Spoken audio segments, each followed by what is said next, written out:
It was a busy afternoon at the airport. Travelers were hurrying through the terminals, some laughing, some arguing, others clearly exhausted from long flights. Flight 227 to West Africa was about to begin boarding.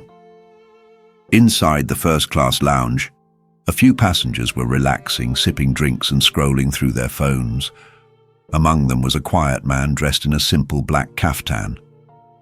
His shoes were clean but not flashy.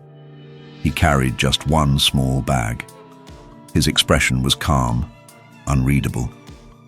He didn't speak to anyone, just watched everything around him. In his hand was a first-class ticket. A few people noticed him. He stood out, not because he made noise, but because of how still he was. A black man, alone in the first-class lounge, dressed plainly. He didn't look like a businessman. No briefcase, no laptop, no watch. But there he was, quietly waiting for his flight like everyone else. When the boarding call came, first-class passengers to Gate 4, he got up and joined the line.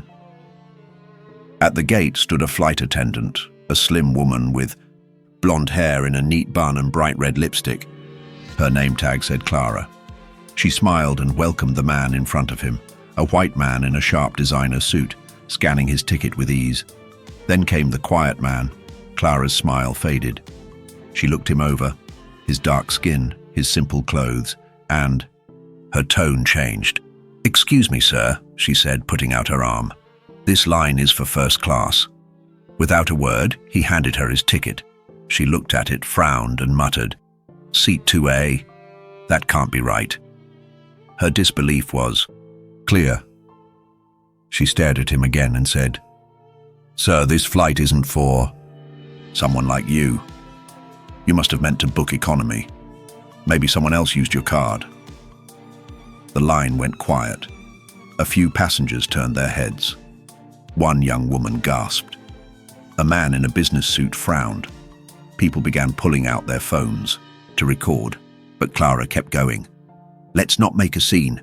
We'll refund your money. Please step aside. You're holding up the line." Still calm, the man replied, "I have a first-class ticket. That's my seat. 2A. She scoffed. "You probably can't even pronounce the airline's name, and you want to sit in first class?" The tension was growing. A younger male attendant wearing glasses came over. "Is everything okay?" he asked. Clara leaned in and whispered, "He's trying to get into first class with a fake ticket." The young man took the ticket and scanned it. Beep. A green checkmark appeared. "It's valid," he said softly. Clara's face hardened. "It doesn't matter," she said coldly. "Just look at him. Does he look like someone who belongs in seat 2A? By now, several phones were recording. The man stepped to the side to let a mother with a baby go ahead, then turned back to Clara. "I'm not here to cause trouble," he said gently. "I just want to sit in the seat I paid for." The junior attendant looked uncomfortable. "Clara, maybe we should just—" "You want to lose your job over this?" she snapped. The man sighed, stepped forward and said firmly, "I'll take my seat now." Clara didn't move. She was losing control, right in front of the passengers. After a moment, she stepped aside but whispered, "Don't say I didn't warn you. Let's see how long you last in that seat." He walked on calmly. Some people stared in support. Others looked confused. Inside, the cabin was quiet and smelled of leather and cologne. Seat 2A was waiting for him. The man quietly placed his small bag in the overhead compartment, sat down at the window seat, and pulled out a notebook and pen from his pocket. Without saying a word, he began to write, calm, focused, and silent. A few minutes later, flight attendant Clara entered the cabin. She glanced at him briefly, then moved on to serve other passengers, carefully avoiding him. 3 rows away, French CEO François Delicourt adjusted his tie and leaned back. He gave the man a quick glance but said nothing. A soft chime sounded overhead. "Ladies and gentlemen, we're preparing for takeoff. Please fasten your seatbelts." The man quietly closed his notebook and looked out the window, as the engines roared. The ground slowly disappeared under a sea of clouds, but inside the plane, something deeper was brewing, a tension, and no one, neither the CEO nor Clara nor the quiet observers around, had any idea who the man in seat 2A really was. But they'd find out soon enough, and when they did, it would leave them speechless with shame. The plane cruised smoothly above the clouds. Everything looked calm, but there was an uncomfortable air in first class. The man in seat 2A sat quietly, seatbelt on, asking for nothing. No champagne, no extra attention, just stillness. His eyes out the window seemed lost in thought, as if carrying heavy memories too deep to share. Clara made her way through the cabin, smiling professionally at everyone, except him. When she reached seat 2B beside him, an older French woman with pearl earrings asked gently for some green tea. "Of course, ma'am," Clara replied with her usual cheer. Then she turned coldly to the man in 2A. "What would you like to drink?" she asked flatly. He met her tone with calm. "Just water, please." She sighed, rolled her eyes. "We have sparkling and still. Pick one." "Still water is fine," he said quietly. She came back with the bottle, but unlike with the others, she didn't offer a napkin, didn't smile, didn't even say a word. She simply dropped the bottle on his tray table, nearly tipping it over. He caught it, twisted the cap, and took a sip, still calm, still silent. Across the aisle, François Delicourt noticed. He frowned. Something about how Clara treated this man didn't sit right with him. In all his years in business, he had seen arrogance, but this wasn't that. It was quiet strength. The man had barely said 10 words since boarding, yet there was a quiet dignity about him. Clara passed by again. With hot towels, she skipped seat 2A completely. The man said nothing, but people were watching now. The woman in 2B leaned over and whispered, "Why does she keep ignoring him? He's not doing anything wrong." The man in 3C murmured to his wife, "Maybe she doesn't think he belongs here." Meanwhile, in economy, people were chatting, babies crying, the usual light bumps of air travel. But in first class, something was shifting. At the front of the cabin, the young male attendant, the same one who had confirmed the man's ticket earlier, approached Clara quietly. "Can I talk to you?" he asked. She sighed. "What now?" He leaned in. "You need to stop. People are noticing. They're filming you." Clara scoffed. "Let them. Let the whole world see. That seat may be his, but it's not for someone like him. He doesn't belong in first class. He knows it, I know it." The young attendant looked shocked. "Clara, you're crossing a line." "No," she snapped back. "He crossed the line. People like him want to act like they belong at the top. Let them feel the pressure." Just then, the plane shook. A rough jolt made passengers grip their seats. Clara turned to the cabin. "Ladies and gentlemen," the captain announced, "we're passing through a small storm. Please stay seated and keep your seatbelts fastened." Clara walked back down the aisle, checking seatbelts. When she reached 2A, she stopped, and everything began to change. "Better buckle up," Clara said with a slight smirk. "Wouldn't want you flying out of your seat." The man looked at her calmly. "Thank you for the reminder," he replied. That wasn't the reaction she expected. Her expression tightened, and she walked away. Once the turbulence passed, things settled. Lunch service began. Flight attendants handed out meals to first-class passengers. When Clara reached him, she dropped the tray onto his table. "Here. Hope it meets your standards." He looked at the meal and gave a polite nod. "Thank you." François Delicourt had been watching closely. He finally spoke, leaning toward Clara and saying quietly, "Excuse me, but why are you treating him that way?" Clara's face turned red. "Sir," Please, stay out of it." "I won't," Francois said firmly. "I paid to fly in peace, not to watch you mistreat another passenger." A few people nearby nodded in agreement. Someone clapped once from the back of the cabin. Clara spun around and marched to the galley. Inside, she paced angrily. "How dare they defend him?" she muttered. "Who does he think he is?" In seat 2A, the quiet man closed his eyes and took a deep breath. He had been through many storms in life, on land and in the sky. But this one felt heavier. This wasn't just about race. It was about respect. About keeping your dignity, even when it's tested. He reached into his coat and touched something small and folded, his country's national emblem. He hadn't worn it today. He didn't need to. It was in his heart. Then came the captain's voice. "Cabin crew, prepare for landing. Arrival in 30 minutes." Passengers sat up straight. Trays were collected. Bags were zipped. But the tension in first class remained. Clara returned to the cabin one more time before descent. She stopped near 2A, arms crossed. "Next time, pick the right cabin," she said coldly. "You're lucky we didn't throw you off before takeoff." He looked up at her. His voice was steady. "Sometimes where we choose to sit isn't just about money. It's about what we stand for. I'll keep choosing this seat, not for comfort, but for what needs to change." His words landed harder than she expected. Clara didn't quite understand them, but they made her feel small. As the plane descended, the city lights of Ouagadougou twinkled below. The plane touched down smoothly. Cabin lights came on. A voice came over the speaker. "Ladies and gentlemen, welcome to Ouagadougou. Please remain seated until we come to a full stop."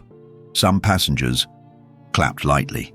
Others stretched, relieved to have arrived. But in first class, everyone was still focused on seat 2A. The quiet African man who had said almost nothing the entire flight, even after being mistreated, sat there calm and composed, like someone who knew exactly who he was. But Clara wasn't finished.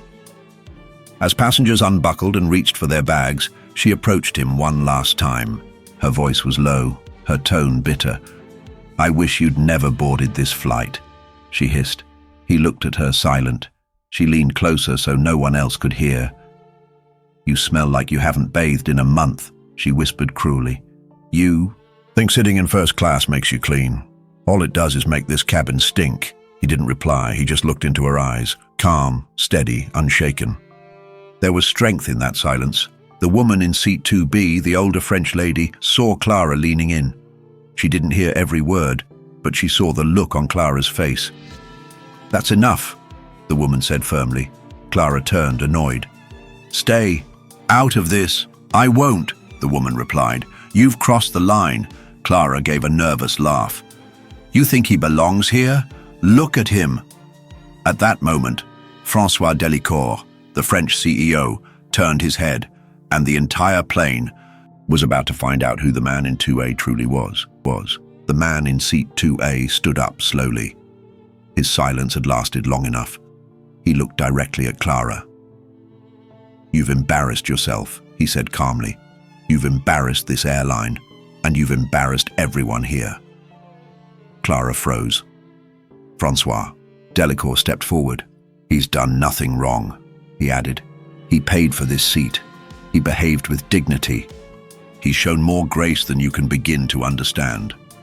You may not know who he is, but I can tell. He is a man of great importance."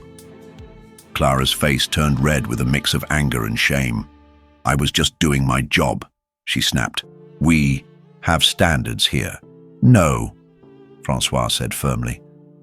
"What you have is prejudice."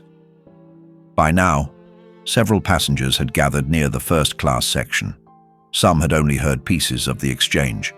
Others had witnessed the whole thing from the beginning. Many were still recording.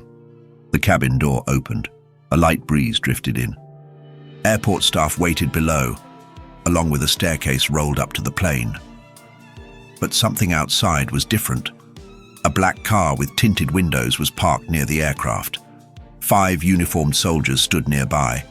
A red carpet had been rolled out. Beside the steps, passengers craned their necks to see. "Is there a celebrity on board?" someone asked. "Maybe royalty," another guessed. Clara looked confused.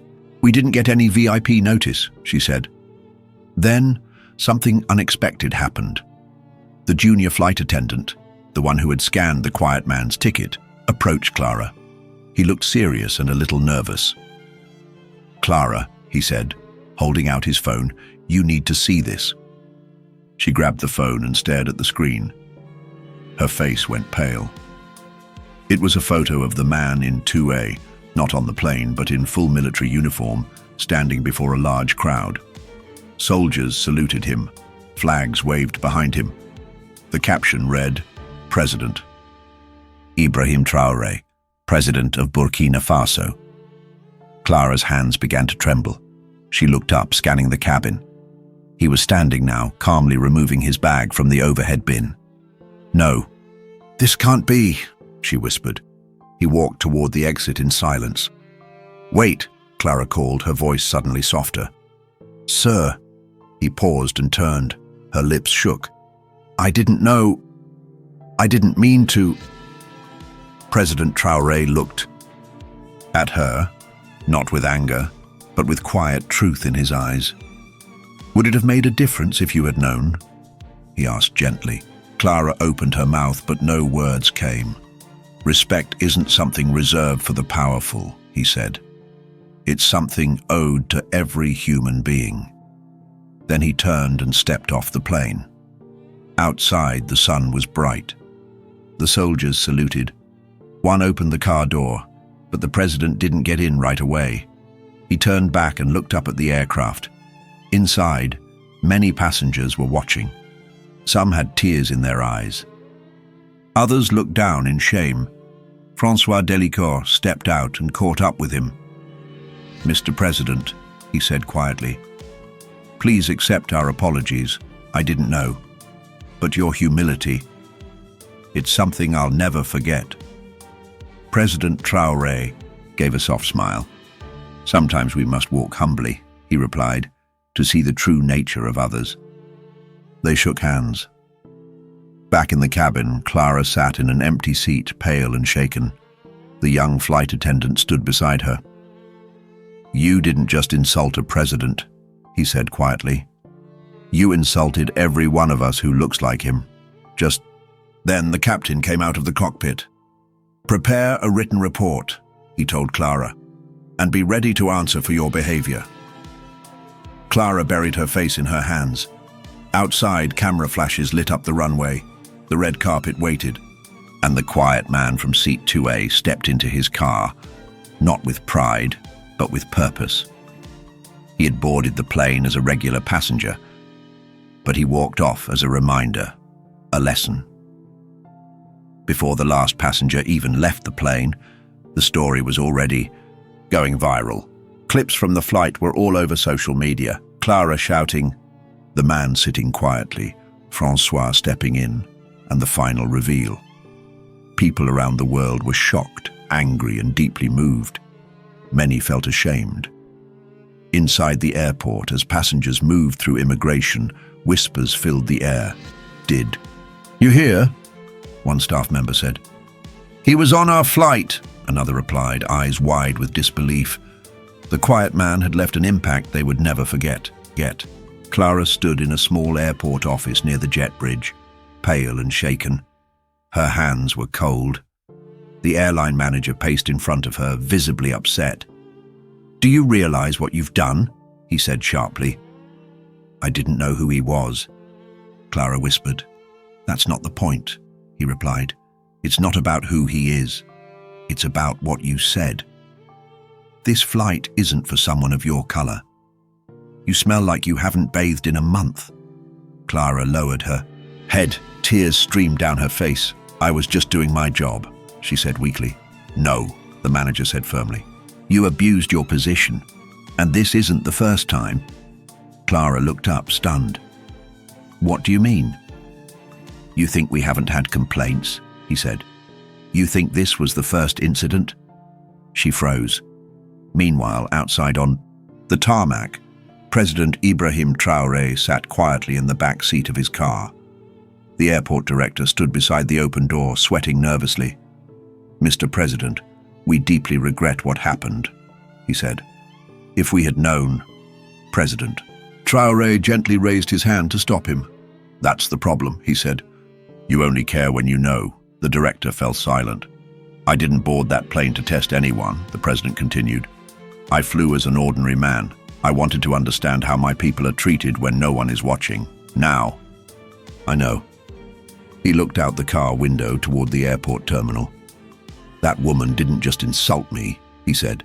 "She insulted millions, Africans rich and poor. She reminded us that racism still hides in many hearts." The director nodded. "She's been removed from duty." The president said nothing more. His silence was more powerful than anger. Just then, a reporter approached. "Mr. President, will you press charges?" she asked. He looked at her with calm eyes. "No," he said. "I don't need to jail anyone to make a point. The whole world saw what happened. That's enough."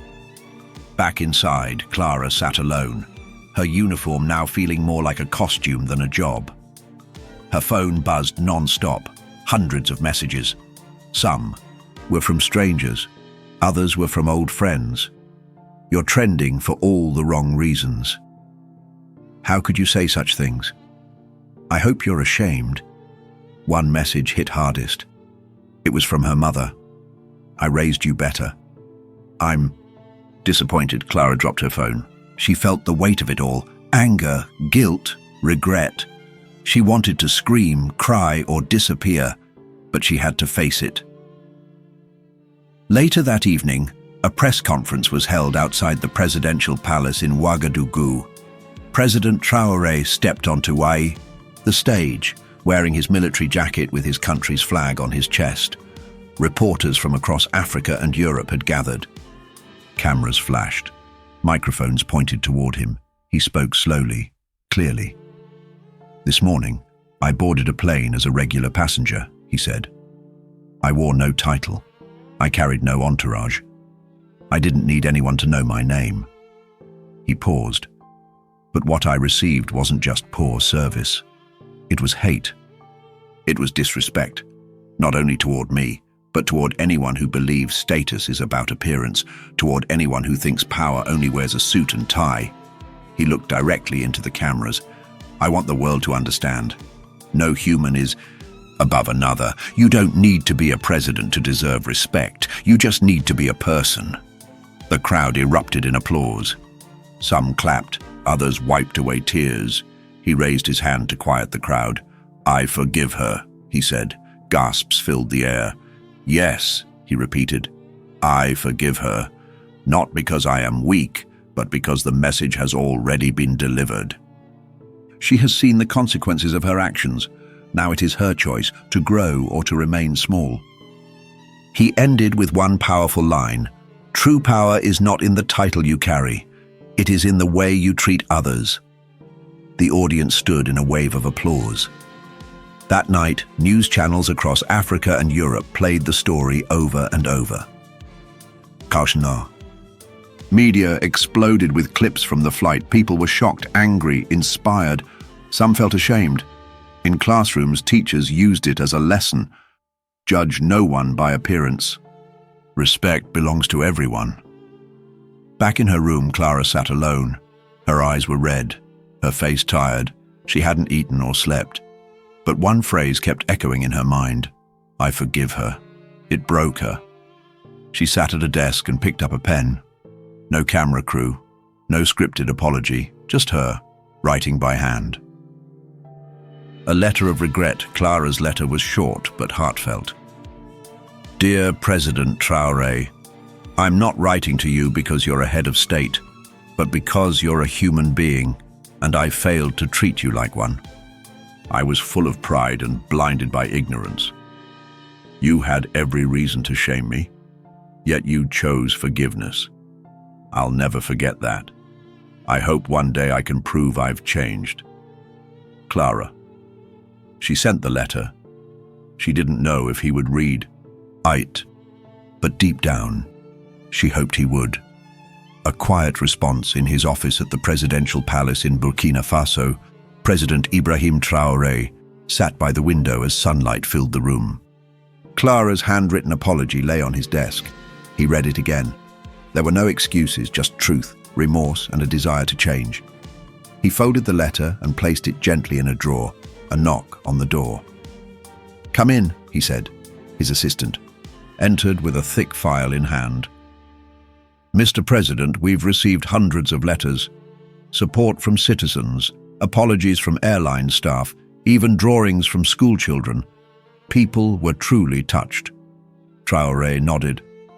"I didn't mean to cause any of this. I only wanted a peaceful journey." "I understand, sir," the assistant said. "But your silence spoke louder than a speech." President Traoré stood and looked out the window. "I've been thinking," he said. "Forgiveness is important, but it's not enough. We have to educate too. What happened on that flight wasn't just one person's mistake. It was a reflection of a much bigger issue." He turned back to his assistant. "Let's launch a national campaign. We'll call it the Dignity Project.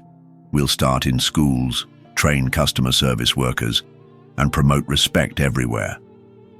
He paused. "Let this story be more than just news. Let it lead to real change." His assistant smiled. "Yes, Mr. President." A new perspective. Meanwhile, in France, Clara had not gone back to work. She had been suspended while the airline reviewed her conduct, but she wasn't idle. Every day she volunteered at a shelter for immigrants and refugees. She listened to their stories, served them food, folded laundry, and cleaned bathrooms. She no longer looked at people the way she used to. One morning, as she handed out blankets, Clara saw a small African girl sitting alone in a corner, hugging a worn-out teddy bear. Clara sat beside her. "What's your name?" she asked gently. The girl looked up. "Aminata." "That's a beautiful name," Clara said with a smile. "Kids at school call me dirty," the girl whispered. Clara felt her heart break. "They're wrong," she said softly. "You're not dirty, you're beautiful, just like your name." That night, Clara cried, not from guilt, but from realization. She finally understood how much damage a few careless words could do, especially to a child. She wrote another letter to the president. "Dear Mr. President, I don't expect a response.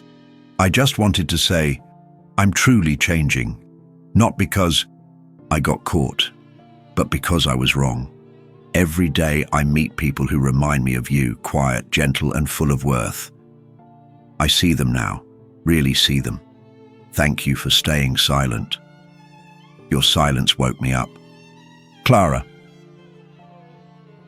A message to the next generation. Months later, President Traoré visited a university in Ghana to speak about leadership and character. The auditorium was full. Cameras were ready. Journalists waited. He stepped on stage in simple clothes. The room went quiet. "My story is not unusual," he began. "Every day people are judged, treated unfairly, not for what they've done, but simply because of how they look." He paused. "I was insulted, told I didn't belong. Not as a president, but as a man with dark skin." He looked across the room, and I stayed silent. Not because I had no voice, but because I wanted to listen. Then, more firmly, he added, "Learn to listen. Listen to people's pain. Listen to your conscience. Listen to the voice that tells you every person deserves respect." Behind him, a quote appeared on the screen. "If your power makes others feel small, it's not power, it's weakness." The students rose to their feet. Applause filled the room. That same quote was later painted on university walls, printed on shirts, and posted in airports across the globe. Years later, many would look back on that flight, not as just another journey, but as a turning point. The day the world paused to reflect. The day a quiet man in seat 2A reminded everyone what dignity truly means. The day a proud woman broke and slowly began to rebuild herself. The day silence spoke louder than anger, louder than hate, and so the lesson lived on. Not just in headlines or speeches, but in the everyday choices people made, in how they treated others, whether seated beside them in first class in economy or walking past them on the street. Respect, after all, is not about status, it's about humanity.